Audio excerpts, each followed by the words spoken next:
రాయచోటి జిల్లా కేంద్రంగా ఉన్న అన్నమయ్య జిల్లాను ఈరోజు 3 ముక్కలుగా చేసి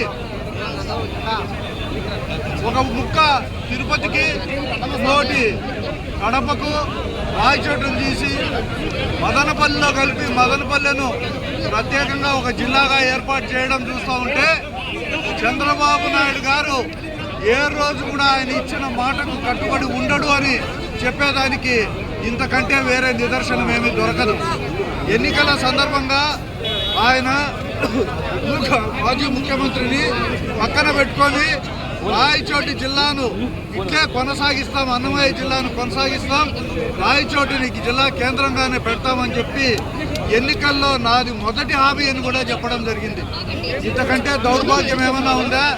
ఒక ముఖ్యమంత్రి ఇంత పైశాచికంగా ఆనందిస్తూ ఈ జిల్లాను ముక్కలు చేయడం చూస్తూ ఉంటే ఇంతకంటే ఈరోజు కేవలం కక్ష సాధించ ఎందుకు చేశాడు ఈ కార్యక్రమం అర్థం కాదు. వెనకబడిన జిల్లాల్లో ఇది ఒక భాగం.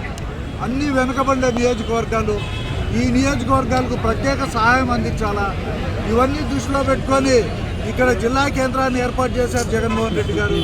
మదనపల్లిలో ఒక మెడికల్ కాలేజ్ ఇచ్చి వాళ్ళను కూడా సంతృప్తి పరిచారు.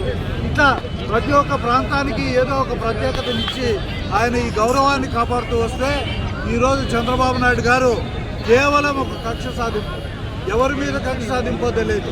ఈరోజు స్థానిక నాయకులు ఉన్నారు, ఇక్కడ ఒక మంత్రి ఉన్నాడు, ఒక జిల్లా పార్టీ అధ్యక్షుడు ఉన్నాడు.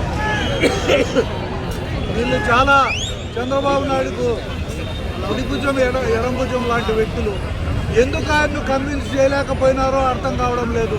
సవాళ్ళు విసురుతానే ఉంటారు. రాజకీయాల్లో ఉండేవాళ్ళు సవాళ్ళు విసేది ఆనవాయితీగా మారిపోయింది. ఈ సవాళ్ళు విసురుడు కాదయ్యా, ఈరోజు రాజీనామా చేసి తిరిగి ప్రజల్లో మద్దతు సంపాదించండి మొగోళ్ళు అయితే. దీనిపైన ఈ జిల్లా కేంద్రం తీసేసిన దానిపైన కడప జిల్లా వ్యాప్తంగా కూడా మీకు దమ్ముంటే అన్ని నియోజకవర్గాల్లో కూడా ఎన్నికలకు పోదాం. పాత కడప జిల్లాకు అన్యాయం జరిగిందా లేదా? చిత్తూరు జిల్లాలో 3 కేంద్రాలు పెట్టుకున్నాం. ఈ జిల్లాలో 2 కేంద్రాలు ఉంటే అవి కూడా తీసేసినాం. అంటే ఇంతకంటే దారుణం ఉంటుందా? అందుకే చెప్తున్నా, మీరు సవాల్ కాదు.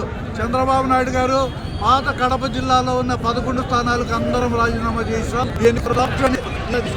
ఈ జిల్లాను బైఫర్కేట్ చేసిన దానికి కోర్టు